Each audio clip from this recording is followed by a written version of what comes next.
नमामि धन्वन्तरिमादिदेवम्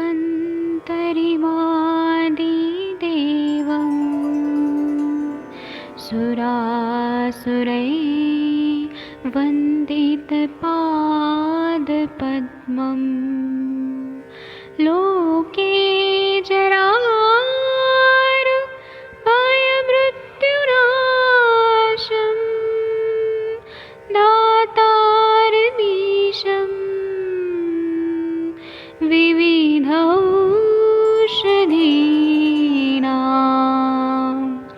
शङ्खं चक्रं जलौकां दधतं मृतघटं चारुतोर्भिश्चतुर्भिः सूक्ष्मस्वच्छादिरुद्यं शुकपरिविलसन्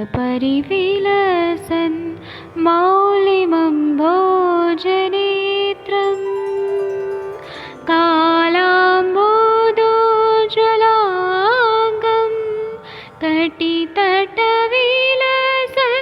चारुपीताम्बराढ्यं वन्दे धन्वन्तरिन्तं निखिलगदमिव प्रौढदावाग्निनीलम्।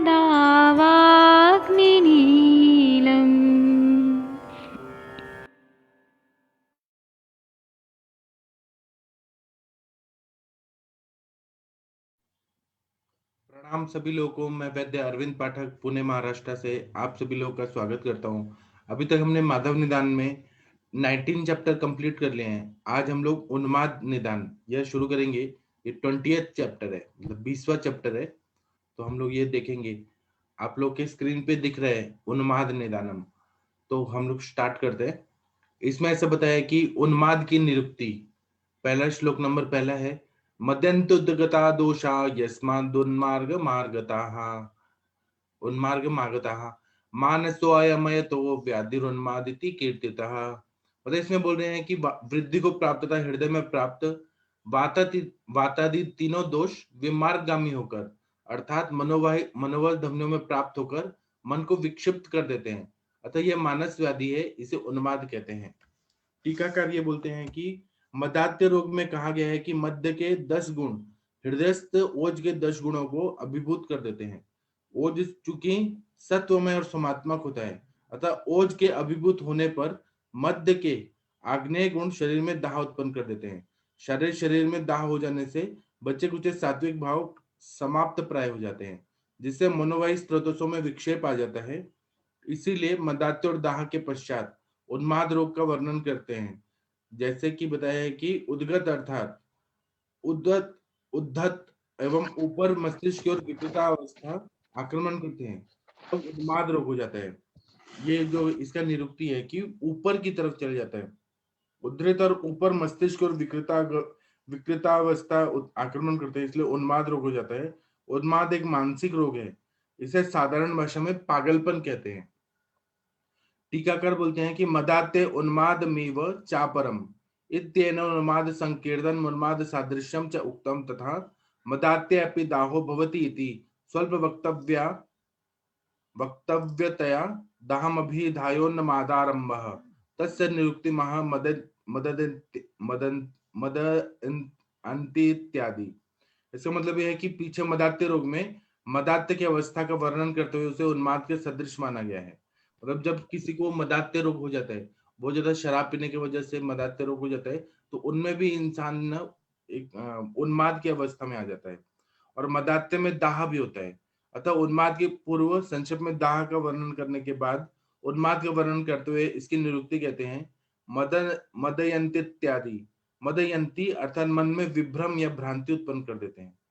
फिर बोल रहे हैं कि मदयंती मनोविभ्रमं कुर्वन्ति उन्मार्ग मागता विमार्ग मागता मनोधमनीरनुप्राप्तः उद्गता वृद्धाः अथोर्ध्वं हृदयं गताः एतेन पूर्वेणैव दोषणं विवृद्धत्वं विमार्गगत्वं च दर्शितम्। इसका मतलब यह है कि उन्मार्गगामताः अर्थात अपने प्राकृत मार्ग को छोड़कर विमार्ग में आश्रित हुए मनोवाही स्रोतों में पहुंच जाते हैं। उद्गतः अर्थात बढ़े हुए अर्थात ऊपर हृदय प्रदेश तक पहुंचे हुए दोष। उन्माद में उत्सर्ग उपसर्ग लग जाने से दोषों की वृद्धि और विमार्गामिता प्रकट की गई है। मतलब ये ऊपर की तरफ जाता है मनोवश स्रोतस में, इसलिए इसको उन्मार्ग बोला है। उन्माद मतलब ऊपर की तरफ जाता है, इसलिए उन्माद व्याधि का है। अभी मैं आप लोगों को अनम्यूट करता हूँ, आप लोग आइए और हम लोग संभाषण करते हैं। जी, डॉक्टर कंचन सूर्यवंशी मैम, आपके पास ऐसे उन्माद के पेशेंट आए हैं कभी? पागलपन से शिकार रोग? सर मैं थोड़ी देर के बाद बात करती ठीक हूँ। है, ठीक है। और किसी को कुछ बताना है तो बताइए। किसी और के पास पेशेंट आए हैं तो बता सकते हैं। डॉक्टर प्रशांत भट्ट जी, आपने कल वो पेशेंट देखे थे? डॉक्टर भट्ट साहब, आप गए थे वो पेशेंट देखने? शायद सर के पास आवाज नहीं जा रही है।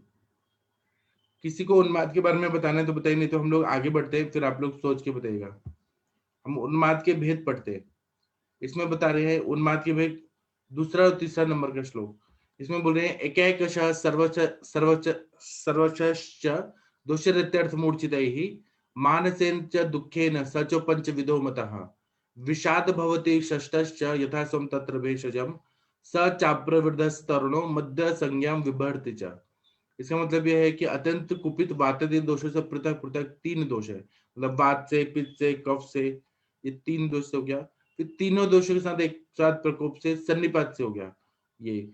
फिर मानसिक दुख से उन्माद हो जाता है, विष से एक हो गया। इस प्रकार से 6 उन्माद होते हैं, मतलब वात पित्त कफ से 3 हो गए, एक सन्निपात से हो गया, एक मानसिक दुख से हो गया, विष से हो गया। इस तरह से ये 6 प्रकार के उन्माद होते हैं।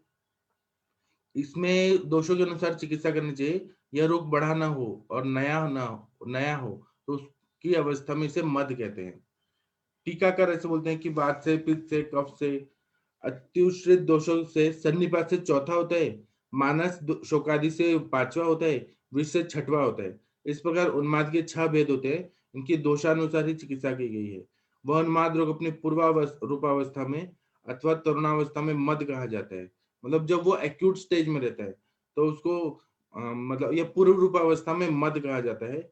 यही नहीं, बिना उन्माद के स्वतंत्र रूप से भी मद रोग हो जाता है। मतलब स्वतंत्र रूप से भी मद हो जाता है, लेकिन यहाँ पर ये मद इसको इस अवस्था में बोला है। और टीकाकार बोलते हैं प्रकार भेद महा एकैकश इत्यादि मानसेन च दुखे नेति शोकादिना सचेति षड विधो अपि अत्रा प्रवृद्ध पदमुपादायापि तरुण पद प्रयोगम कुर्वता शोषितं स्वतंत्रो अपि दोष जनितो मद्दो भवति इति दर्शितम। इसका मतलब यह है कि उन्माद के भेद लगते हैं। एकैकश इत्यादि शोक से, क्रोध, काम आदि मन से विकार होते हैं, इससे उन्माद भी हो जाता है। सच अर्थात उन्माद के जो कि 6 भेदों में पूर्ण होता है, वही मानस उन्माद 5वां है। मानस उन्माद जो रहता है, यहाँ पे बताया मानसिक दुख से, कोई डिप्रेशन में रहता है ना, बहुत ज्यादा डिप्रेशन में रहता है तो उसको उन्माद हो जाता है। ये हमेशा हमेशा देखना चाहिए। फिर बोल रहे हैं सच प्रवृद्ध तरुणा, यहाँ पर अप्रवृत्त दोष से तरुणता का बोध होता है। फिर भी तरुण शब्द का प्रयोग करने से प्रतीत होता है कि सुश्रुत दोष जन उन्माद से भिन्न स्वतंत्र मद रोग को भी मानते हैं। अतः चरक ने भी विधि शोणित अध्याय में, चरक सूत्र सन अध्याय 24 में उन्माद से भिन्न मद रोग को माना है और उसके निदान चिकित्सा आदि भी पृथक दिए गए हैं। ऐसा है। मद और उन्माद ये थोड़ा थोड़ा अलग है। और यहाँ पे माधव निदानकार ने नया रोग बढ़ा नहीं है तो उसको अवस्था को मद का है। ऐसा है। इसके बाद में उन्माद के सामान्य निदान पढ़ते हैं। आप लोगों को कुछ पेशेंट देखे हैं उन्माद के तो बता सकते हैं। हम लोग श्लोक नंबर 4 करते हैं, फिर डिस्कस करेंगे। उन्माद के सामान्य निदान बता रहे हैं।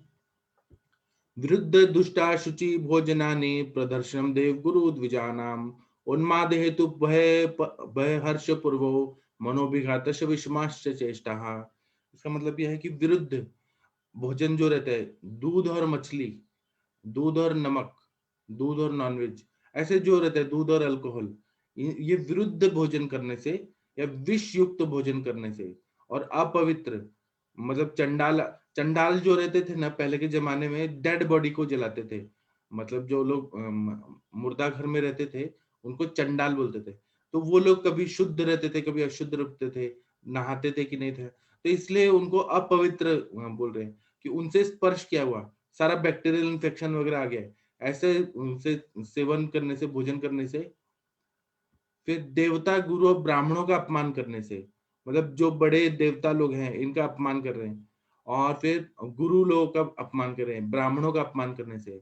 मन के ऊपर भय अथवा हर्ष का विघात होने से, मतलब किसी को बहुत ज्यादा काम, क्रोध आदि का काम, शोक, भय, काम क्या है, अ, काम, भय, शोकात, भय, वायु, वायु का प्रकोप होता है, काम से, भय से, शोक से वायु का प्रकोप होता है, और क्रोधात पित्तम, क्रोध से पित्त का प्रकोप होता है।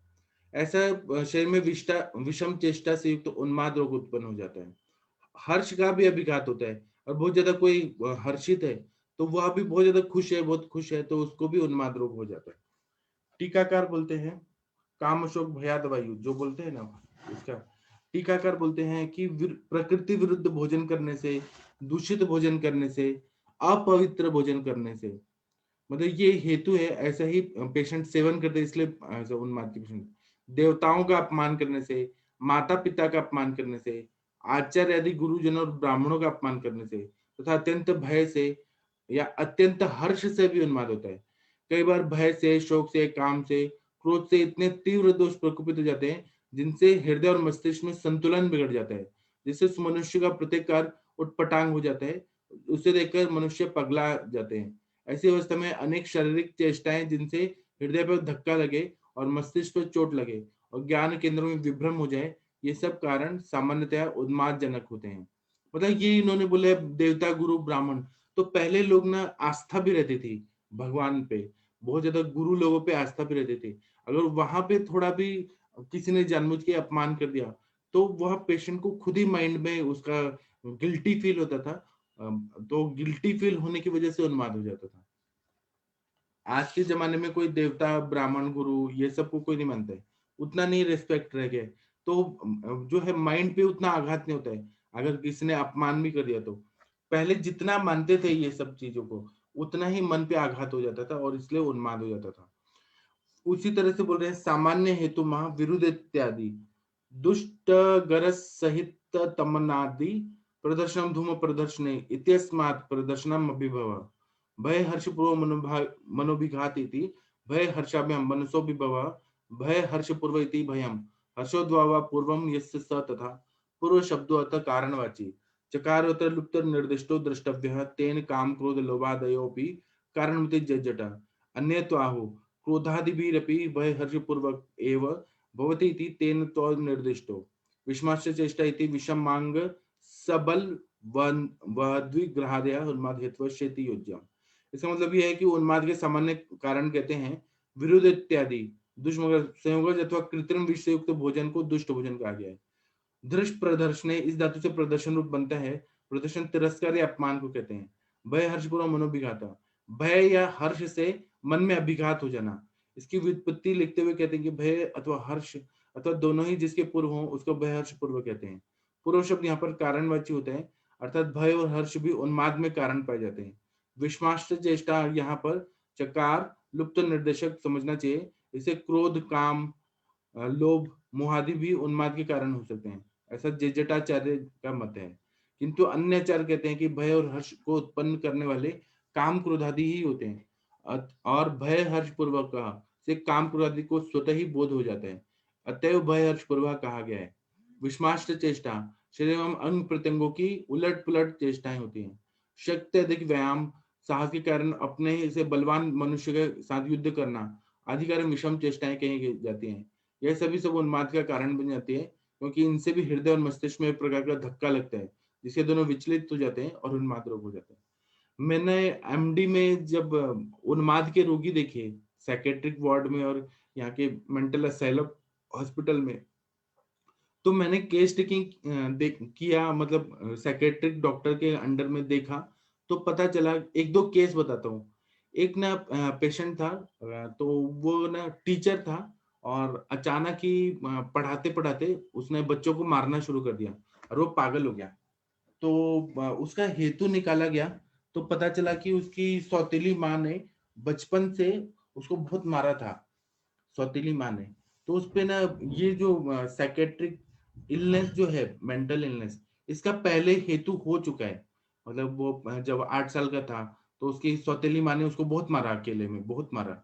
फिर उसके तो उस टाइम पे वो बहुत ज़्यादा दुःख में गया, मतलब कमज़ोर मन से बहुत ज़्यादा डिप्रेशन में गया। फिर उसके बाद में उसका इलाज किया गया। फिर उसके बाद में फिर से कुछ एपिसोड हुआ, फिर कुछ एपिसोड हुआ। तो अचानक ही कभी क्लासरूम में वो पढ़ा रहा था तो बच्चे पे उसको गुस्सा आया और उसको मारने लगा और फिर वो पागल ही हो गया। Change in behaviour, violent behaviour, aggressive behaviour और इतना ज़्यादा क्रोध में आ गया। तो ये जो डिप्रेशन होता है, डिप्रेशन भी बहुत बार कारण होता है क्रोध में, मतलब पित्तज उन्माद के लिए डिप्रेशन भी कारण होता है। इसी तरह से मैंने और भी केसेस देखे तो उसमें कुछ ना कुछ तो पहले हेतु थे कि उसका मन पे आघात हुआ था। मतलब एक बच्चा था, एक कोई मतलब बड़ा ही था, तो मतलब एक लड़की थी, तो उस पे ना लड़की पे ना टीचर ने बहुत बार रेप किया, मोलेस्टेशन किया और वो डिप्रेशन में गई और बाद में ये हो गया कि वो कफज उन्माद में चली गई। मतलब पहले एपिसोड हो चुके थे। तो यहाँ जो बोलते हैं ना कि काम क्रोध का घोर प्रभाव पड़ने से ये उन्माद रोग होता है, तो ये सच में होता है। पहले हुआ रहता है कुछ ना कुछ एपिसोड। अभी आप लोग कुछ बताइए। आप लोगों ने पेशेंट देखे हैं उन्माद के? प्रणाम सर। हाँ जी, बताइए। जी सर, मेरा अभी एक केस चालू भी है। पित्तज उन्मादी मैंने उसको डायग्नोज किया था सर। वो एक रेलवे के ऑफिसर है और सेम जैसे पहले दिन तो मुझे इतनी अच्छे से हिस्ट्री नहीं दी। उनको मेडिसिन भी नहीं खानी थी तो बस वो नशा और बस्ती वगैरह स्टार्ट किया था। पर उनको फिर बाद में वो सेम कंप्लेंट करते ही रहे 4-5 दिन। तो मैंने बोला कुछ मेडिसिन ऐड करते हैं तो वो रेडी हो गया। तो मैंने अभी 15 दिन से मेडिसिन ऐड किया है सर। और इनमें ना बिल्कुल जैसे मैंने फिर हर हर रोज जैसे वो कुछ ना कुछ कंप्लेंट करते थे ना तो पूरा अभी हेतु पूरा पता चला कि जैसे उनके मन पे आघात तो हुआ था। कोई ऐसे उनके ऑफिस में एक फीमेल थी कि जो उनको मैसेजिंग करके फिर वो एक मतलब अलग स्टाइल से उनका रिलेशन बन गया था और वो लेडी ने फिर बाद में 2 साल के बाद वो पूरा मतलब उनसे बात ही करना बंद कर दिया था, उनको इग्नोर करना स्टार्ट किया था। तो उनको ये अंदर से बहुत अंदर से लगता था कि ये चीज मेरे साथ क्यों हो रही है। तो वो क्या करते थे ना, घर पे बैठे समझो अगर प्राणायाम वगैरह कर रहे हैं तो वो तुरंत एग्रेसिव हो जाते थे। बहुत अच्छे मतलब कलाकार भी है वो, सिंगिंग वगैरह भी बहुत अच्छा करते हैं, बहुत सारे प्रोग्राम्स में जाते हैं, काफी अच्छे ओहदे पे है। तो क्या होता है ना कि वो उनके घर वाले जैसे बेटी है और वाइफ है तो वो बोलती थी कि ये बहुत गुस्सा करते हैं। तो अगर कुछ सामने भी नहीं है तो मुझे लगता है वो कुछ तो भी पिक्चर क्लिक सामने ये करते होंगे और उस पे वो गुस्सा निकालते हैं। तो मैंने पूछा था कि घर वालों पे निकालते हैं क्या गुस्सा? तो नहीं, वो उनका कुछ तो भी ऐसे मन में बोलते रहेंगे और गुस्सा करेंगे। तो मैंने काफी समझाया था उनको, पर वो नहीं मानते थे कि नहीं मेरे साथ ये ऐसे हो ही रहा है, मैं किस पे गुस्सा कर रहा हूँ मुझे ही पता नहीं। पर पर मुझे लगता था कि ये शायद बताना नहीं चाहते। फिर धीरे धीरे करके सब पूछा ना तो अभी पूरा हिस्ट्री दे दिया उन्होंने। तो उनके साथ ये जो मन पे वो बीच में ये भी कर रहे थे कि रूम में जाके अकेले रोना, फिर रोने के बाद फिर से नॉर्मल होना, फिर रोते रोते मुझे मैसेज करना। तो उनको लगता था कि कोई मुझे समझे और वो मुझे एक बार रिक्वेस्ट भी की है कि वो फीमेल को बोलो कि मुझे फिर से मैसेज करना स्टार्ट करें। मैंने बोला ऐसे तो होने वाला नहीं, आपको ही कंट्रोल करना है जो भी चीज है। तो अभी मैंने जब सुच्छेकर और कामदुधा और मानस मित्र गुटिका ऐड किए ना सर, तो उनमें बहुत चेंजेस है। अभी कल का ही मैसेज है उनका कि वो बोले अभी मेरी थॉट्स पे मेरा कंट्रोल आ गया। बोले अभी मैं गुस्सा तो कर रहा हूँ बोले, पर ऐसे नहीं अननेसेसरी गुस्सा नहीं हो रहा है। और जो बड़बड़ करना, बहुत ज्यादा एग्रेसिव हो जाना, जैसे कि कोई मेरे साथ लड़ रहा है ऐसे हाथ में जैसे तलवार है इस टाइप से चालू कर दिया था सर उन्होंने घर में ऐसे करना। उनकी वाइफ काफी परेशान थी इस वजह से। पर अभी काफी हद तक वो खुद बोल रहे हैं, मतलब काम वाम सब कर रहे हैं, वो ड्यूटी पे भी जा रहे हैं, सब चीजें संभाल रहे हैं। पर ये चीज चल रही है और उनको समझ रहा है कि ये अभी इनिशियल फेज में है तो मैं इसे ठीक कर दूं। तो उन्हें अभी 15 डेज में सर वो बोल रहे हैं कि मैं जैसे रोज थिंक कर रहा था ये बात पे, तो अभी मेरा थिंकिंग प्रोसेस काफी स्लो हो गया है, एग्रेशन काफी स्लो हो गया है सर। तो ये पित्तज उन्माद जैसे मैंने इसको डायग्नोस किया और पित्त की ही चिकित्सा इसमें ऐड की है। बाकी तो सब मतलब वातानुलोमन वगैरह तो सभी कर दिया है, नस्य बस्ती स्टार्ट किया है, शिरो बस्ती स्टार्ट किया है। तो इसका अभी उनपे काफी अच्छा रिजल्ट आया है सर। और मैंने पहले भी बहुत सारे पेशेंट देखे हुए हैं ऐसे, पर हर एक पेशेंट ठीक हो ऐसे भी नहीं होता है। पता नहीं है, बहुत मतलब हो सकता है कि इनकी जो स्टेज होती है कभी कभी बहुत ज्यादा मतलब डीप घुस जाते हैं वो, उनकी जो एक टाइप की दुनिया बना लेते हैं, शायद वो थिंकिंग प्रोसेस काफी ज्यादा रहता है। कफज उन्माद वाले काफी अच्छे से रिकवर दिखती हूँ मैं, पर वातज वाले थोड़े से डिफिकल्ट हो जाते हैं कई बार। जी सर। जो उन्माद के पेशेंट होते हैं ना, जो आप बोल रहे हैं नहीं ठीक होते हैं, वो कभी-कभी डायलॉग भी नहीं कर पाते। वो अपने दुनिया में सिज़ोफ्रेनिक रहते हैं। कुछ अलग ही दुनिया में चले गए होते हैं। जी सर, ऐसे ही लगता है कि उनकी दुनिया ही अलग है। मतलब वो जैसे बोलते थे ना उनकी वाइफ, कि वो ऐसे लगता था उनके हाथ में कुछ छुरा है, चाकू है, जैसे किसी के हाथ में है तो कैसे करते हैं ना एक्शन, सेम वैसे ही करते थे। ऐसे मतलब उनको लगता होगा शायद किसी को मैं मार दूं, ऐसे कुछ फीलिंग होता होगा, पर वो एक्सप्रेस नहीं करते थे। कुछ कुछ पेशेंट ना ऐसे बोलते नहीं है पूरा, तो अपने को भी समझता नहीं है। फिर भी मैंने उनको कैसे ना रोज मैसेज कर रहे थे, कॉल कर रहे थे, तो मैंने उनको काफी मतलब उनको लगा कि नहीं मुझे ठीक कर सकते हैं, तो वो काफी हद तक मुझे उन्होंने सब चीजें बताई है। पर बोलते थे कि वाइफ को बताना नहीं, बेटी को बताना नहीं, सब कॉन्फिडेंशियल रखना, मतलब ऐसे भी बोलते थे वो। जी सर। हाँ, थैंक यू। डॉक्टर कन्वल दल मैम, आपने हैंड रेज़ किया है। कन्वल जी दल मैम, प्रणाम सर। प्रणाम आपका सर। नाम? जी, बताइए। सर मेरे पास भी कल एक इस तरह का पेशेंट आया था। सर पहले तो वो लोग मेरी लैब में ब्लड टेस्ट करवाने के लिए आए थे, मदर और उनका बेटा ना। तो जब उन्होंने टेस्ट वगैरह करवा लिए तो बोलते कि हमने टेस्ट चेक करवाने हैं। तो उनकी मदर ही पहले अंदर आई मेरे कैबिन में। तो जैसे वो मेरे को उन्होंने ब्लड टेस्ट की रिपोर्ट दिखाई, तो मैंने कहा रिपोर्ट तो ठीक है सारी आपकी, और क्या बात है? तो कहती इनकी ना वाइफ इसको छोड़ के चली गई है, लड़के की। तो वो 26 ईयर का लड़का था। मैं क्या बात हुई? कहती इनकी कोई मैरिड लाइफ में प्रॉब्लम हुई है और वो छोड़ के चली गई इसको। तो मैं कैसे क्या? कहती है ना डिप्रेशन की दवाइयां खाता है और दिल्ली में जॉब करता है। फिर मैंने थोड़ा सोचा, मैं क्या मैं उससे खुद बात करूंगी, अगर वो मेरे से बात कर सकता है तो मतलब पूछूंगी कि क्या बात हुई है, कि क्या रहता है ना। तो सर जैसे वो लड़का मेरे कैबिन में आया तो वो जैसे ना मतलब मेरे को नहीं डिफरेंशिएट कर पाई मैं कि वो उसको वातज उन्माद है, पित्तज है, या उसके उन्माद के पहले वाली अवस्था है, पूर्व अवस्था है उसकी। जैसे मैं थोड़ी सी बात उससे पूछ रही थी और वो बहुत एक्सप्लेन कर रहा था उस बात को। जैसे मैंने पूछा क्या करते हो आप, तो वो कहता कि मैंने क्या करना है, मेरी तो कहीं प्लेसमेंट भी नहीं हुई है ना, मेरे पास तो पैसे भी नहीं है, मैं कैसे कर सकता हूँ कि भी मैं मतलब मैं खुद भी सरवाइव नहीं कर सकता, किसी की मैं क्या हेल्प कर सकता हूँ, है ना, मेरे पास पैसे होंगे तो मैं बाकी लोगों की हेल्प करूंगा। मतलब वो चाहता इस तरह से था कि उसके पास बहुत सारा मनी हो, उसकी अच्छी पोस्ट हो और वो सबके लिए कुछ ना कुछ करे वो। पर शायद वो ये हुआ कि उसकी प्लेसमेंट भी नहीं हो पाई और जो उसने सोचा था उससे उसको कम मिल पाया या छोटी जॉब मिल पाई। तो जो उसकी मैरिज जिस लड़की के साथ हुई वो लड़की थोड़ी आगे निकल गई उससे, वो लड़की अच्छी एजुकेटेड थी और उसकी अच्छी प्लेसमेंट होगी, वो यूके चली गई लड़की, थोड़े दिनों के लिए गई, फिर वो वापस भी आई और फिर वापस आके उसने इस लड़के को छोड़ दिया। तो अभी सर ये लड़का ऐसे बिल्कुल शांत था, बस जैसे मैं पूछ रही हूँ, जैसे मैंने पूछा कि दिन में उठते कितने बजे हो आप, तो बोलता मैं 10 बजे उठता हूँ, मैं क्यों जल्दी उठूंगा, क्योंकि मेरे को पास कोई काम तो है नहीं और मेरे को कौन जगाएगा, ऐसे ऐसे करके। तो सर इसमें मतलब किस उन्माद को हम समझ सकते हैं कि कौन सा उन्माद होगा ये? डिप्रेशन वाला होगा ना, कफज उन्माद होगा। जी।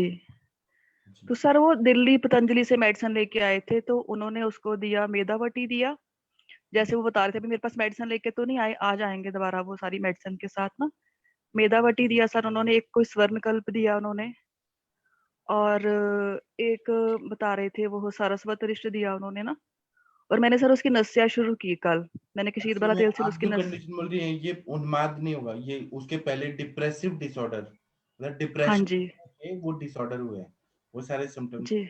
उन्माद में तो इंसान को खुद ही नहीं मालूम होता है कि वो कहाँ है, कौन सी दुनिया में है, हाँ जी। हाँ आगे जी। की स्टेज होती है पर सिजोफ्रेनिया। सर इसमें जैसे जो चीफ कंप्लेंट है, जैसे हम पेशेंट को ये तो नहीं बता पाएंगे, मतलब क्या कह पाएंगे या वो मान नहीं पाएगा कि मैं पेशेंट हूँ, है ना। कोई नहीं तो मानते हैं, कोई है पागल, ना। कोई थोड़ा ना एक्सेप्ट करता है कि मैं वो पागल है। कोई डिप्रेशन में भी तो उसको लगता है कि लो फीलिंग हो रही है, लो एस्टीम, हम्म। कोई उत्साह नहीं आ रहा है, लेकिन वो मानने को तैयार नहीं होते कि वो पागल है, कोई नहीं मानते। जी। तो सर इसमें मैं कैसे कर सकती हूँ, मतलब मैं क्या क्या ट्रीटमेंट दे सकती हूँ? मैंने आप वैसे इसमें महाकल्याणागृत किया, ऐड किया। मन भी करा सकते हैं, नस्य तीक्ष्ण नस्य रहेगी, जैसे वचा तेल, ज्योतिषमती तेल, जैसे तीक्ष्ण अच्छा नस्य। जी। हाँ काउंसलिंग जी। सबसे ज्यादा जरूरत होता है, काउंसलिंग करना, उसको वहां से ठीक है। निकालना है, तो उसकी बात सुनना है कि अंदर का सारा दुख निकल जाए उसका। हाँ जी। अगर वो नहीं डायलॉग। सर, उसके बाद तो हाँ जी सर। हाँ जी। हाँ बताइए। जैसे मैंने उसको मतलब सारी उसकी हिस्ट्री वगैरह ली, फिर तो थोड़ा मेरे साथ कंफर्टेबल फील करने लग गया। फिर मेरे को बताने लग गया कि मेरी वाइफ, उसकी वाइफ का नाम प्रियन था। कहता वो छोड़ के चली गई मेरे को, मेरे लिए सब कुछ वही थी, है ना। मैं क्या वो वापस आएंगी? तो कहता अगर आप बात करेंगी तो वो वापस आएंगी, है ना। हाँ तो ये तो वो थोड़ा डिप्रेसिव सा, डिसऑर्डर में हाँ होता जी। है। हाँ हाँ हाँ हाँ। तो मैंने उसको वैसे मतलब पता नहीं मैंने गलत किया कि ठीक किया, मैंने तो उसको बोला आपने कोई सही बात नहीं। किया ना, उसमें मिद्य दवाइयां देनी पड़ती हैं जो मन को ताकत दे। मन क्या है, अल्प सत्व वाला होगा वो, तो उसको वो चीज से कुछ ज्यादा अटैचमेंट था अपनी वाइफ से, वो चली गई तो हाँ उसको जी। गिल्टी फील हो रहा होगा, डिप्रेशन आ हाँ रहा जी। होगा, बार बार निगेटिव थॉट्स आ रहे होंगे, सुसाइडल थॉट्स हो सकते हैं कभी कभी। तो आपको ना उसको वहां से निकालना है और बोलना है, मतलब पॉजिटिव बोलना है कि हो जाएगा हो जाएगा, आ जाएगी आ जाएगी, ऐसे बोलना है। नहीं सर, वो इतना मेरे पे डिपेंड करने लग गया। कल मेरे को बोलता कि अगर आप मेरी वाइफ को फोन करेंगी तो वो वापस आ जाएगी। बट हाँ ये तो मैं नहीं कर सकती ना, उसकी वाइफ को फोन, तो मेरे लिए मुश्किल होगा नहीं कि लेकिन ऐसे। आप उसको झूठ तो बोल सकते हैं ना कि मैं करूंगी, ऐसे तो बोल सकते, एकदम आप निगेटिव मत होइए, क्योंकि वो अब हम्म। आपके आपका सहारा ढूंढ रहा है। साथ में आप महापंचगव्य घृत, महाकल्याण हाँ घृत, जी। ये सब दे हाँ दीजिए। सर, मैंने महाकल्याणगृत तो उसको दिया। मतलब मेरे को ऐसे लगने लगा कि अगर मैं उसको ये अश्योरिटी दे दूं कि हाँ मैं तेरे को जॉब भी दिलवा दूंगी, अच्छी जॉब दिलवा दूंगी, तेरी वाइफ को बुला दूंगी, हाँ तो वो ठीक हो जाएगा, हाँ। है अभी ना। देखिए, ऐसा बताया आपने, मतलब आयुर्वेद में ऐसा बताया कि 3 तरह के माइंड रहता है। एक हम्म। प्रवर तत्व के लोग रहते हैं, जैसे ऋषि मुनि रहते हैं, हाँ रामचंद्र। जी। ये लोग ना कितना भी दुख है तो ये लोग ना उसको सम अवस्था में रहते हैं, सुख दुख इनके लिए हम्म। बराबर रहता है। और थोड़ा जी। मोह में रहते हैं, जैसे सीता जी को वो लेके चले गया रावण, तो वो दुखी थे लेकिन सम स्थिति में थे। और हाँ जी। दूसरा होते हैं मध्यम सत्व के, वो अर्थ। उसमें क्या था कि उनको कोई गुरु या फ्रेंड ऐसे लोग चाहिए जो, मतलब हम सब लोग ना मध्यम सत्व के लोग हैं, हम्म। हमको थोड़ा सब सपोर्ट मिल गया ना तो हम आगे बढ़ जाते हैं। तो हम लोग ना उन्माद में बहुत कम जाते हैं, मतलब अगर बहुत ज्यादा दुखी हो तभी जाएंगे। हम पूरा मनुष्य जो प्रजाति है वो मध्यम सत्व के लोग हैं। और जो अल्प सत्व के हैं, जो मन से बहुत ज्यादा कमजोर होते हैं, किसी ने कुछ बोल दिया तो फिर वो बात चुभ जाती है, या फिर वो लोग उन्माद में चले जाते हैं। किसी ने शाउट कर लिया, किसी ने अपमान कर हाँ दिया, जी। तो वो अल्प सत्व वाले होते हैं। वो लोग फिर ठीक निकलना है। बहुत मुश्किल होता है उनको। तो आपका जो पेशेंट है ये भी अल्प सत्व वाला है, तो इसमें अल्प जी। सत्व में काउंसलिंग सपोर्ट ये सब बहुत जरूरी होता है। ठीक। सर इसमें शिरोधारा ऐड करूं मैं? शिरोधारा ऐड करिए, नस्य ऐड करिए, फिर पूरा मतलब मन को ताकत देने वाली दवाइयाँ, स्मृति ठीक है। सागर रस, उन्मादगज केसरी रस, ये सब दीजिए। सर एक तो मेरे को लगा ना जो उसके फादर हैं, वैसे मैं उसके फादर को मिली नहीं, जैसे उसकी बातों से लग रहा था कि उसके फादर शायद उसको रोज ऐसे बोलते होंगे कि तूने कुछ नहीं किया, मैंने तेरे पे इतने पैसे लगाए तेरे को इंजीनियरिंग करवाने में, है ना। तो वो शायद उनके घर में भी, उनके पेरेंट्स ये की भी भी आपस होते में। हैं पेशेंट जो करियर गोल ओरिएंटेड लोग रहते हैं, एम्बिशियस रहते हैं, उनको लाइफ में हाँ कभी जी। सफलता नहीं मिलती, वो भी उन्माद में। हाँ। अब ठीक है। जैसे कि वो था राजेश खन्ना, वो हाँ जी। सुपरस्टार एक जमाने में था कि पूरी दुनिया उसके पीछे थी पागल। अब वो एक हाँ स्टेज जी। पे ऐसा आया कि सारी फिल्में फ्लॉप हो गई। या परवीन बाबी, तो ये लोग ना हाँ जी। डिप्रेशन में इतना ज्यादा गए कि मतलब ये एक तरह से डिप्रेसिव डिसऑर्डर, बाइपोलर डिसऑर्डर, इसमें चले गए वो लोग। हाँ जी। तो आप ये सब दीजिए और सच में रिजल्ट आएगा। और ना इसमें जब हम आश्वासन देते हैं ना, झूठी बात भी बोले लेकिन हम उसको माइंड को थोड़ा सपोर्ट करें, तो वो पेशेंट जल्दी निकल जाते हैं, वहां से निकल जी जाते हैं। जी जी जी। जी। जी सर। सर अगर मैं नस से ऐड कर, सॉरी, मैं शिरोधारा ऐड करूंगी तो मैं किस से ऐड करूंगी, मतलब कौन सा उसमें शिरोधारा, ब्राह्मी द्रव्य? तेल, बच्चा तेल, कोई भी तेल जो आपको मिलता है। ये जी डाबर सर का जी। ब्राह्मी आंवला केश तेल है, वो भी अगर हाँ तेल जी। तो बहुत अच्छा रिजल्ट आएगा। जी सर जी। ठीक। धन्यवाद sir, thank you very much. आप रिजल्ट बताइएगा। हाँ जी सर, हाँ जी, मैं उसको सर उनके फादर को मैंने आज बुलाया है। और वो सारी मतलब मदर भी उनकी आएंगी आज, तो आज मैं शुरू करूंगी उनका ना। नसिया मैंने वैसे कल दिया था, थोड़ा रिलैक्स हो गया था। पहले जैसे हंस नहीं रहा था, बिल्कुल थोड़ा से था उसका, है ना, फिर थोड़ा उसके बाद में अच्छे से बात कर रहा था कि ठीक है, एक अच्छा लग बार रहा है। ऐसे ही मैंने वो साइकेट्रिक वार्ड में देखा था कि एक औरत थी, उसका पति मर गया था और वो ऐसे ही हाँ पागल जी। थी। तो वो साइकेट्रिस्ट जो डॉक्टर्स थे ना, वो उसको झूठ बोलते थे कि तुम्हारा पति आ जाएगा, वो अभी गया है, ऐसे करके काउंसलिंग करके, जबकि उसका पति आएगा नहीं, लेकिन उन्हें ऐसे हाँ बोल जी। के उसको निकाला वहां से। ऐसे जी। करना। ठीक है। जी। Thank you thank sir, you thank you doctor. Very much. Doctor Asha ma'am, आप कुछ बोलेंगी?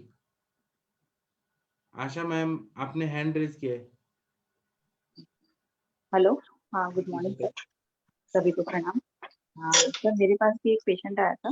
वो पेशेंट मतलब काफी दारुण अवस्था में आया था। उन्माद की टीचर थी वो, और 67 नहीं, अभी तो उनकी 74 ईयर्स है।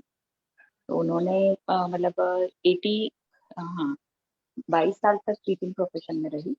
लेकिन उनके हस्बैंड जो थे वो अल्कोहलिक थे। तो उनको ऐसे हमेशा से मारधूर करना, फिर अपमान करना, अपमानजनक शब्द शब्द बोलना, और उनके बच्चे भी ऐसे ही थे सर। तो वैसे उनको स्किज़ोफ्रेनिया में कन्वर्ट हो गया था। उसके बाद उन्होंने काफी साल तक एंटी डिप्रेसिव और सारी साइकोसोमेटिक ड्रग्स वगैरह ली एलोपैथिक में। और अभी जो मेरे पास 2 साल से आ रहे हैं, तो उन्हें सर पित्तज ग्रहणी वगैरह के भी लक्षण हो गए थे। तो ये पित्तज उन्माद में, जिनके फिर मैंने उनको मेद्य औषधियाँ शुरू कराई हैं अभी। लेकिन सर बीच बीच में उनके एपिसोड जो है ना, वो रिलैप्स हो जाते हैं फिर से, और बार बार पेशेंट ऐसे मतलब हाइपर एक्टिविटी में चला जाता है। तो उसके लिए क्या करना चाहिए, क्योंकि वो पेशेंट डिस्टेंस पे है, मेरा विजिट डेली मतलब ऐसे रेगुलरली नहीं ले पाता है। तो शिरोधारा तो पॉसिबल नहीं है। मैंने उन्हें अभी नस्य और ये अपना कुटिजारिष्ट वगैरह दिया है, और ये वचा तिल का नस्य बोला है। परपटिकल ग्रहणी का है विकार, तो परपटिकल जी दे जी सर, मैंने परपटिकल के बारे में उन्हें बताया था, लेकिन पेशेंट के रिलेटिव्स क्या है, थोड़ा अभी एलोपैथी की तरफ ज्यादा उनका झुकाव है।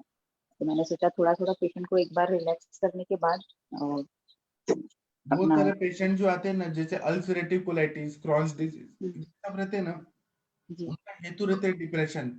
तो हम जी जब जी माइंड पे काम करते हैं, काउंसलिंग करते हैं, माइंड को ठीक करते हैं, तो वो कोलाइटिस भी जल्दी ठीक हो जाता है। यह पित्त धरा कला, चाहे मज्जा धरा कला, ऐसा होता है। Right sir. तो काउंसलिंग तो उनका चालू है सर, लेकिन और उन्हें जैसे आशावरी भी। कुछ दे दीजिए, आशावरिश में हाँ, तकरा। सारस्वतारिष्ट दिया था उन्हें। हाँ, लेकिन कई कई बार पेशेंट लेता है, लेकिन उन्हें ना अभी ओल्ड एज के हिसाब से सूट नहीं करता है। और सर मतलब पथ्य पथ्य का भी पालन नहीं हो पाता होगा मेरे हिसाब से। तो डायरिया वगैरह हो जाता है, तो फिर पेशेंट अपने आप ही दवाई बंद कर तो देता है। कुटजा रिश दे दीजिए और कुटिजारिस तो चला रखा है मैंने सर। हाँ। सर इसके लिए लॉन्ग टर्म में कुछ ऐसा है क्या कि जिससे उनकी पित्त जरा कला भी मजबूत हो जाए, और ऐसे जो भी मतलब महाकल्याण मनोरथ। देंगी तो वो घृत कल्पना जो रहती है, वो पित्त धरा कला, मज्जा धरा कला को अच्छा करता है। महाकल्याण घृत, महापैशाची घृत, महापंचगव्य घृत, ब्राह्मी घृत, ऐसे कुछ। जी सर, वही अभी उन्हें वही मतलब खाने के लिए ही दे दूंगी, क्योंकि वो हाँ। बस्ती के लिए मेरा विचार था, लेकिन बस्ती से तो बस्ती पॉसिबल नहीं है अभी। ठीक है, नस्य और इनटेक के लिए देती हूँ मैं। Okay, thank you. Thank you. एक बार तो मैंने एक पेशेंट में एनालिसिस किया, जो ये होता है ना, नवरात्रि में देवी आ रही है, देवी बाल खोल के ना, औरतें ना ऐसे बाल को ऐसे घुमा घुमा के बोलते हैं देवी आई है उनपे। तो ये भी एक तरह से उन्माद होता है उस टाइम पे। देवी उनपे कैसे आएगी, लेकिन उनको लगता है कि उन देवी आ गई है, और वो वैसे बहुत ज्यादा हाइपर एक्टिव हो जाते हैं। जी सर, तो इनके केस में यही है, वो टीचर रही है ना पूरे मतलब उनके करियर में। तो अभी उन्हें ऐसा है कि सबको मुझे सिखाना है, कुछ भी कोई भी गलत कर रहा है। वो एसएस की टीचर थी। तो यही सब सोशल इश्यूज को लेके वो ज्यादा हाइपर एक्टिव हो जाते हैं। किसी का भी उन्होंने सुन लिया, इसको ये प्रॉब्लम है, तो वो वहां पे एकदम मतलब अपना व्यू देने के लिए एकदम रेडी हो जाती है। और ये और जो फिर उन्माद की अवस्था है ना, ये आगे जाके उसमें हेलुसिनेशन होता है, मतलब जो चीज राइट। नहीं है वो चीज दिखाई देना, वो चीज सुनाई देना, क्योंकि उनके माइंड में वो सब चल रहा होता है ना, तो हेलुसिनेशन होता है बहुत ज्यादा। तो कुछ चीज अजीब अजीब चीजें दिखाई देंगी इस दुनिया की, अलग चीजें, कि उनको ये दिख रहा है, वो दिख रहा है। एक बार क्या हुआ कि एक अंकल थे एयरफोर्स के, तो एक बच्ची थी नेबर, वो बहुत ज्यादा अटैच थी। तो वो अंकल ने क्या किया कि सुसाइड कर लिया कोई कारण से, उनके ऑफिसर्स वगैरह ने कुछ बोल दिया, वो बर्दाश्त नहीं कर पाए, सुसाइड कर लिया पंखे से लटक के। तो जो पड़ोसी की जो बच्ची थी, वो छोटी बच्ची थी 5-6 साल की, इतना ज्यादा अटैच थी, उसने डेड बॉडी देख लिया अंकल का, तो फिर वो ना सब हो गया। उसके बाद में वो लड़की रोज बोलती थी कि मम्मी वो अंकल ना वहां पे खड़े हैं, मुझे ऐसे बुला रहे हैं, वो बुला रहे हैं, और वहां पे एक कुआं था, और फिर एक दिन ना वो कुएं में जाके जंप मार दी। मतलब वो इतना अटैच थी कि उनको वो अंकल आसक्ति, आसक्ति, अत्यासक्ति से भी होता है ना सर। और जो लोग टेररिस्ट होते हैं, जिहाद करते हैं, तो वो भी एक तरह का उन्माद ही है, लेकिन उसमें कैसे कि हमें ये करना है, गला काट देना है, ये करना है, एक तरह के उन्माद होता है। लेकिन इसमें क्या होता है कि वो वैसे संस्कार दिए जाते हैं, मतलब क्रोध और गुस्सा दिलाया जाता है वो चीज का।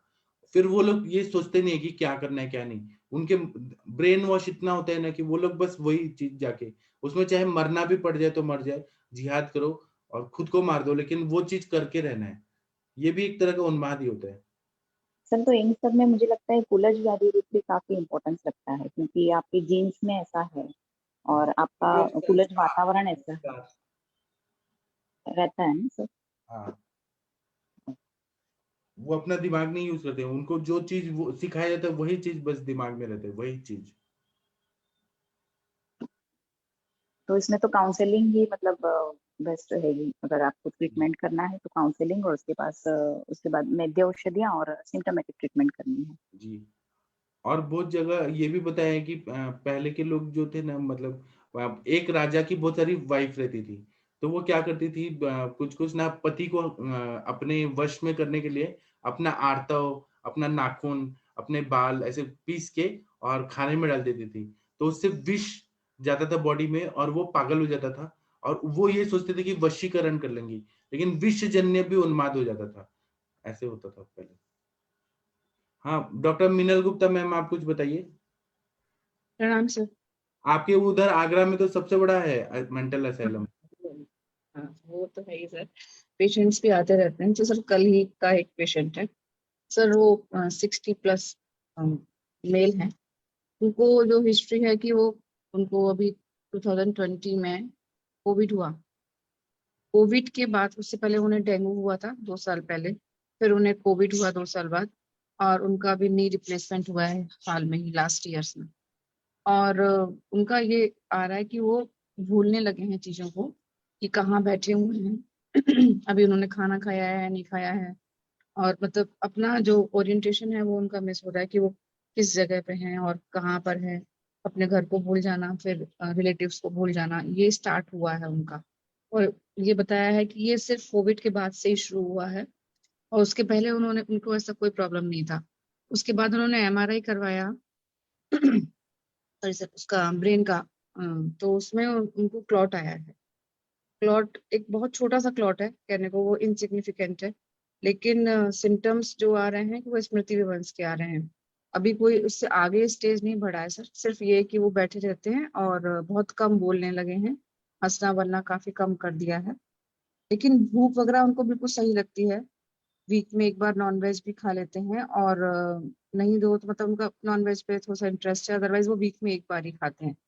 और उसके अलावा सिर्फ स्मृति जाने का ही एक उनका वो है, और कम बोलते हैं, इधर उधर कहीं नहीं जाते हैं, ये है। तो सर इसमें जो लक्षण मिलते हैं, कभी कभी बात और कफ के मतलब मिक्स उसमें मिलते कभी-कभी हैं। ब्रेन में एट्रोफिक चेंजेस होते हैं। ये उन्माद में नहीं जाएंगे, लेकिन ये मतलब काम, शोक, भयाद, वायु, रुक्षता बढ़ने से ब्रेन सूख रहा है, ड्राई हो रहा है, एट्रोफिक चेंजेस। इसमें हमें दीपन पाचन करके घृत कल्पना बहुत देना पड़ता है। महापंचगव्य घृत, ब्राह्मी घृत, घृत देने से फिर वो ठीक हो जाएंगे। स्मृति सागर रस, उन्मादवित केसरी रस, पंचामृत लौह गुकुल, बृहत्वा चिंतामणि, त्रैलोक्य चिंतामणि, सिद्ध मकर ध्वज, स्वर्ण मालिनी वसंत, ये सब देने से ठीक हो जाता है पेशेंट। हाँ, और अभी नस्यम के लिए सर घर के लिए बोला है, अभी यहाँ नहीं आ सकते हैं, तो नस्यम जो घर के लिए बोला है उसमें चीरबला ही बोला है। जब यहाँ आएंगे तो सर बचा कर दे दूंगी, क्योंकि हर एक ऑयल का नहीं दे सकते घर के लिए, क्योंकि वो प्रॉपर कर पाए नहीं कर पाए, तो घर के लिए चीरबला ऑयल का ही नस्यम बोला है अभी। और बचा का मैंने ये प्लान किया, जब वो थेरेपी के लिए आएंगे तब उस टाइम उनको बचा तेल का नस्यम कराऊंगी। हाँ, आप जो बोल रहे हैं वो सब साइकोसोमेटिक है, मतलब शारीरिक और मानसिक, और हम पढ़ रहे हैं वो एकदम प्योर मानसिक व्याधि है, उन्माद। आपका आप बोल रहे हैं वो स्मृति लॉस हो रहा है, मतलब मेमोरी लॉस हो रहा है, तो ये सब है ना, ये कुछ ना कुछ हेतु और होगा, शारीरिक हेतु का भी होगा, मतलब वो देखिएगा वात प्रकोप का हार विहार वो सब सेवन किया होगा। डाइट की मिनल उसकी मैम, हाँ मिनल मैम जी इसमें है ना, मेरे पास भी एक पेशेंट आया था। तो आप कॉग्निटिव बिहेवियर थेरेपी जो बोलते हैं उसका उपयोग कीजिए, वो काफी रिजल्ट अच्छा देती है। जैसे पेशेंट को बताइए कि आप पुराने टाइम में क्या करते थे, पुरानी बातें उनको रिलेटिव्स को बोलिए कि उस किस्सों को दोहराएं उनके आगे, और एक कॉन्फिडेंस बिल्डअप करें कि नहीं आपको याद आ जाएगा आ जाएगा। और धीरे धीरे जो रोज बरोज की चीजें वो कहाँ रखते हैं, जानबूझ के आप बोलिए रिलेटिव्स को, उनके घर वालों को, कि भाई उनकी जो कपड़े हैं जैसे कि आपने कपबोर्ड में यहाँ पे रखे हैं तो आप यहाँ से लेके आइए। ऐसे धीरे धीरे उनको याद करवाइए। ये भी एक काफी अच्छा रोल प्ले करता है। हाँ, और क्योंकि मेदे पेशेंट, दवाइयां भी दीजिए, मेदे हाँ मेजर दवाइयां दवाइयाँ भी। तो वो दे ही रही है। हाँ अभ्यंग, शिरोभ्यंग और पादाभ्यंग वगैरह भी करेंगे। हाँ वो सब तो मैंने अभी बोल दिया, क्योंकि बेसिकली वो कल दिखाने ही आए थे और अभी थेरेपी के लिए वो नहीं इंटरेस्टेड थे, वो बाद में प्लान करेंगे। तो अभी घर में ही जितना हो सकता है शिरोभ्यंग अल्प निद्रा वगैरह भी होगा उनमें, तो थोड़ा। बेसिकली उनके बेटा उनका डॉक्टर है, तो काफी हद तक उनकी बहुत सारी एलोपैथिक मेडिसिन चला रहा है। और लास्ट 1 ईयर से वो, मतलब कोविड के बाद से जब हुआ 2 साल कोविड को हो गया, उसका धीरे धीरे प्रबंधन हुआ, तो लास्ट 2 ईयर से वो बहुत हद तक काफी मेडिसिन खा रहे हैं एलोपैथिक। तो ये और ये सबसे बड़ी क्लॉट प्रॉब्लम एंजाइटी की है। वजह का से क्या होगा, ट्रीटमेंट हो गया है? एंजाइटी डेवलप होती है ना, हाँ जी, इसकी वजह से जो ब्रेन एंजाइटी में डेवलप। क्लॉट हो गया था, हाँ इसका जी, क्या ट्रीटमेंट हुआ है उसका? उसका अभी तक उनका कोई ट्रीटमेंट, वो जो अपनी एलोपैथिक ड्रग्स हैं वो चल रही हैं उनकी, लेकिन मेरे पास तो मैंने अभी स्टार्ट ही किया है उसका। उसका ट्रीटमेंट उन्होंने अभी तक कुछ मुझे बताया नहीं कि मैम कोई स्पेसिफिक ट्रीटमेंट उन्होंने लिया है। बस उनका जो चल रहा है वो मीनिया का ही ट्रीटमेंट चल रहा है। ये तो आयुर्वेद की पहले दृष्टि क्लॉट से का देखें स्टेटस तो क्या है अच्छी बात है। एक्सक्लूड करना चाहिए मेरे हिसाब से। अभी भी कोई ब्लीडिंग या क्लॉट्स का कोई लीजन है तो उसके साथ ही जो मेद्य या नस्य जो भी ट्रीटमेंट जो संज्ञा के लिए करना अच्छा रहेगा मेरे। तो मैं उनका रिपीट नहीं तो करा ये सकती हूँ स्ट्रोक लाइक ट्रीटमेंट भी ऐड करना चाहिए, पक्षाघात लाइक ट्रीटमेंट मतलब।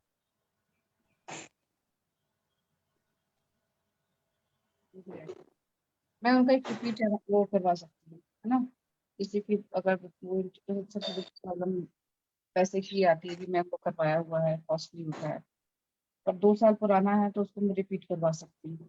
उसके बाद में फिर मैं ये देखूँ कि मेरे को क्लॉट की बात करना है पहले कि स्मृति डिफरेंस की ही सिर्फ मेडिसिन शुरू कर देनी है। जी मिनल मैम, इसमें आप अमृत धारा का नस्य भी करवाइए, वो भी काफी अच्छा इफेक्टिव है। संज्ञास्थापक गण के औषध है तो करवा सकती हैं। ठीक है मैम, ठीक है। प्रणाम सर। हाँ सर बताइए, आप गए थे देखने पेशेंट को? हाँ सर, मैं आज जा रहा हूँ सुबह। कल मेरा पेशेंट ज्यादा थी मेरी ओपीडी, तो मैं कल जा नहीं पाया। तो मैं बस आज सुबह पहले उन्हीं के पास जाऊंगा, क्योंकि वो शहर से बाहर रहते हैं काफी। तो आज उनको देख के पूरा उनकी पूरा देख के उनका वो देखता हूँ सर, पूरा उनका ले जाऊंगा अपना वो आपका जो रुग्ण पत्र है वो भी भर लूंगा, और पूरा अच्छे से देख के फिर मैं आपसे बात करूंगा। और सर मेरे पास भी सर ये पेशेंट आते रहते हैं, मतलब उनको उन्माद के तो नहीं बोलेंगे, लेकिन किसी न किसी बात से या कोई मतलब जीवन में उनके ऐसा घटित होता है कि उनको डिप्रेशन आ जाता है। मैंने देखा है कि डिप्रेशन के पेशेंटों में या उन्माद के पेशेंटों में दो तरीके के पेशेंट ज्यादा रहते हैं। एक तो जो हाई क्वालिफाइड लोग होते हैं, जो मतलब बहुत ज्यादा पढ़े लिखे होते हैं, और उसके बाद उनको वो चीज नहीं मिल पाती है कि भाई अगर अच्छी एजुकेशन के बाद अच्छी नौकरी नहीं मिल पाई, या काफी सुंदर थे उनको अच्छा हस्बैंड नहीं मिल पाया, या अच्छी वाइफ नहीं मिल पाई, ऐसे लोग बहुत जल्दी डिप्रेशन में जाते हैं। या जो लोग जैसे आपने बोला अल्प सत्व वाले लोग, कि जो मतलब बहुत ज्यादा सेंसिटिव टाइप के लोग होते हैं, वो बहुत जल्दी डिप्रेशन में जाते हैं या उन्माद में जाते हैं। मेरे पास 2 केस अभी इसमें आए थे जब मैं मतलब अभी लॉकडाउन के समय। उसमें एक लड़का था करीबन 21-22 साल का था। तो उसका सेक्सुअल हरासमेंट हुआ था, उसके चलते में वो डिप्रेशन में चला गया था। और उसका काफी वो मतलब ऑनलाइन डॉक्टर से कंसल्ट करके वो एंटी डिप्रेशन ड्रग ले रहा था। उसके जो फूफा जी थे वो भी आर्मी में थे, तो वो उसको लेके आए थे मेरे पास। तो मेरा करीबन 2.5-3 महीने उसका ट्रीटमेंट चला था और वो बिल्कुल ठीक हो गया था, मतलब 100% क्योर हो गया था। और उसकी मैंने बहुत काउंसलिंग की थी, जब भी वो आता था तो उसके हेतु निकालने के लिए मुझे करीबन 1 हफ्ता लग गया था। वो लेके आते थे, मैं उससे रोज बात करता था। तो उसमें जब उसने बताया कि मेरे साथ ऐसा ऐसा हुआ, तो फिर मैंने उसको बहुत काउंसलिंग करके समझाया। उसके बाद लाइन ऑफ ट्रीटमेंट में उसको शरुधारा, नस और सारी की सारी दवाइयाँ, मेरी दवाई दी, तो वो ठीक हो गया था। इसी तरह सर एक लड़का और आया था, तो उसके साथ में क्या था कि वो मतलब बेरोजगार था। अच्छी खासी पढ़ाई की उसने और उसके साथ वाले सब लग गए और ये कुछ नहीं कर पाया। तो इस चक्कर में ये मतलब डिप्रेशन में चला गया था। और ये इतना ज्यादा हाइपर हो गया था कि जरा जरा सी बातों पर चिल्लाना, मतलब जवाब देना, और इतना ज्यादा पैसा खर्च करता था अपने घर का कि एक बार वो 1 लाख रुपए का फोन खरीद के आ गया था पापा के एटीएम से। तो वो भी काफी परेशान थे। यहाँ पे हमारे यहाँ पे डॉक्टरों का इलाज चला उनका, तो वो भी अपने मम्मी का इलाज कराने आता था, तो उनका भी इलाज हम लोगों ने किया था। तो वही सब सर, नस और शिर, और मेन कंप्लेंट उसकी वो यही थी कि बहुत ज्यादा हाइपर हाइपर प्लस सोता नहीं रहा था दोपहर। तो उसको भी सर शिरोधारा और नस देके और मेदवर्त दवाइयां देके वो भी ठीक हो गया। तो सर प्राइमरी स्टेज वाले तो बहुत जल्दी रिकवर कर जाते हैं, और कई ऐसे आते हैं जो मतलब काफी मतलब सालों के रहते हैं, उनकी रिकवरी में जरूर बहुत टाइम लग जाता है। तो सर ऐसे केस देखे हैं सर मैंने। सर आपने इसमें कभी वमन विरेचन भी ट्राई किया? जैसे कि चरक के अंदर थोड़ा सा उल्लेख है कि कफज और पित्तज उन्माद में पहले वमन और विरेचन कराने के बाद में हमें संशोधन कर्म करा के और उसके बाद मतलब मेडिसिन का यूज करें तो बेटर है। तो कभी आपने इसमें वमन और विरेचन भी ट्राई किया है क्या? नहीं, वमन तो कभी नहीं कराया, पर नित्य विरेचन जरूर इन पेशेंटों को मैं देता था, तो उससे ठीक होते थे पेशेंट। या हो सकता है वो लेवल, उतना ज्यादा लेवल हमारे पास नहीं आया, मतलब डिप्रेशन का या उन्माद का, कि बहुत ज्यादा हो मतलब हाँ वो नहीं, वो उसको। वही है मतलब शिरोधारा उससे कम। मैंने टेक्स्ट के अकॉर्डिंग चल रही लेकिन मैंने एक चीज कोशिश देखी, शिरोधारा ट्राई। मैंने हाँ, हाँ शिरोधारा और नसन तो खैर हम मैंने लोगों का प्रोटोकॉल होता नहीं, ही है इसमें। शिरोधारा में मैंने देखा है ना कि ये मतलब 10-10 दिन में रिजल्ट मिल जाते हैं इससे। आप अगर शिरोधारा मतलब कर रहे हो तो बहुत जल्दी रिकवर होता है पेशेंट। फिर बलाई का यूज करते हो आप, या फिर जैसे कि एक बार आकांक्षा मैम ने कदम ऑयल का बताया था मुझे, तो कदम ऑयल भी मैंने एक बार प्रिपेयर किया था।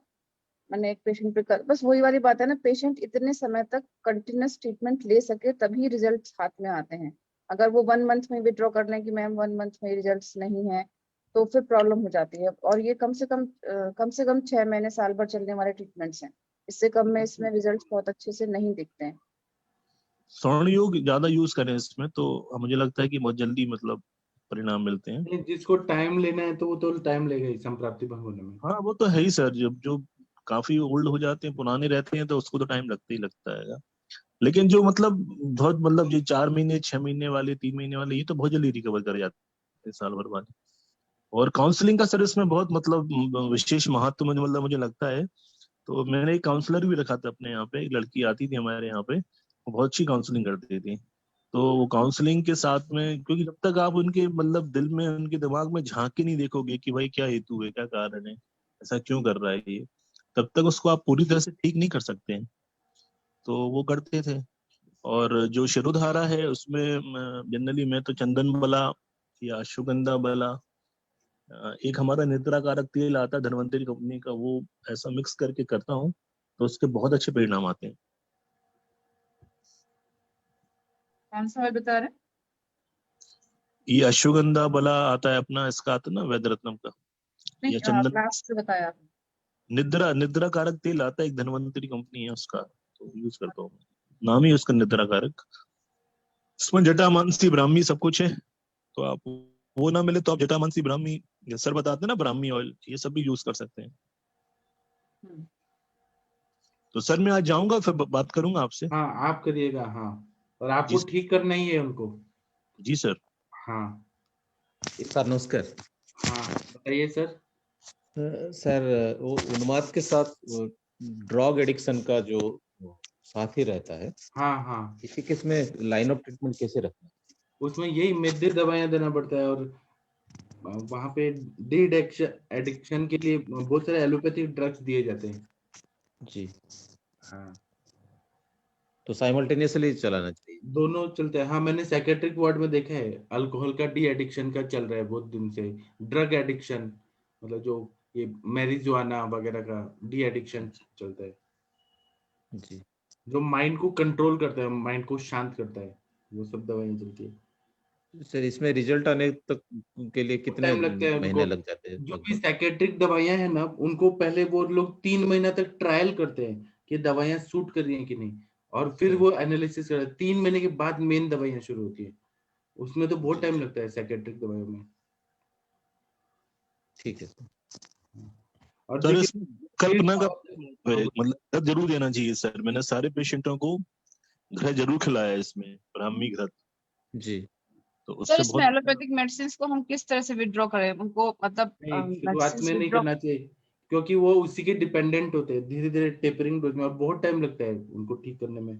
हाँ सर, एलोपैथिक मेडिसिन बहुत सारी खा रहे होते हैं या खा चुके होते हैं। ट्रैंक्विलाइजर्स, फिर एंटी डिप्रेसेंट, बहुत सारी दवाएं चलती है। सिडेटिव, माइल्ड सिडेटिव देते हैं कि उससे नींद आए, दिमाग शांत हो। और उससे भी नहीं होता है तो वो शॉक देते हैं, शॉक ट्रीटमेंट। कुछ कम पावर का शॉक देते हैं, इलेक्ट्रिकल करंट देते हैं वो लोग, दिमाग को शांत करने का। हम ये लोग सर हिंदी एलोपैथिक मेडिसिन का इफेक्ट इतना होता है उस पे उन वक्त कि उनका यही नहीं मालूम पड़ता कि वापस वाकई में निद्रा नाश है या नहीं है, क्योंकि वो उसके जो नशे में उसका उसका जो इफेक्ट है उसमें वो सोते ही रहते हैं। हम्म और उसको हटाइए एकदम, तो विड्रॉ करने में सबसे बड़ी प्रॉब्लम है अपनी ड्रग्स को थोड़ा सा समय देना पड़ता है। तो उसको हम टेपरिंग डोज में ही बंद करें। हम्म और देखिए वीर सावरकर जैसे लोग थे, प्रवर सत्व के लोग, उनको काला पानी की सजा दिया, क्योंकि उनके बातों से लोग प्रेरित हो जाते थे। तो अंग्रेजों ने उनको पनिशमेंट दिया, काला पानी की सजा दी। और वो इतने स्ट्रांग थे कि वहां से भाग गए जेल से, और वहां से भाग के सेलुलर जेल से, और वो पूरा समुद्र पार करके भारत में है। इतने स्ट्रांग लोग होते थे पहले के ये स्वतंत्रता सेनानी। उनकी तो बात ही अलग है सर, वो लोग तो बहुत मतलब कि उनको कितना भी कुछ भी करे, लेकिन उन लोगों का जो उद्देश्य होता था वो एकदम स्ट्रांग, एकदम मन को इतना संस्कारित करते थे कि कोई भी दुख है वो कभी निगेटिव नहीं होते थे। सर इसमें देव वपार्श्व चिकित्सा का भी रोल रहता है, जैसे काय चिकित्सा में बताया गया है।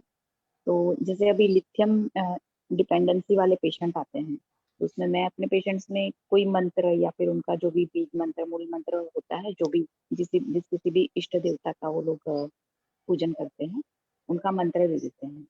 तो शिरोधारा के साथ मेध्य औषधियों के साथ देवी अवकाश चिकित्सा का भी काफी अच्छा रिजल्ट मिलता है। क्योंकि ये जितने भी हमारे हिंदू धर्म में इतने सारे देवी देवताओं का बताया ना, ये सब एक एनर्जी के सोर्स हैं।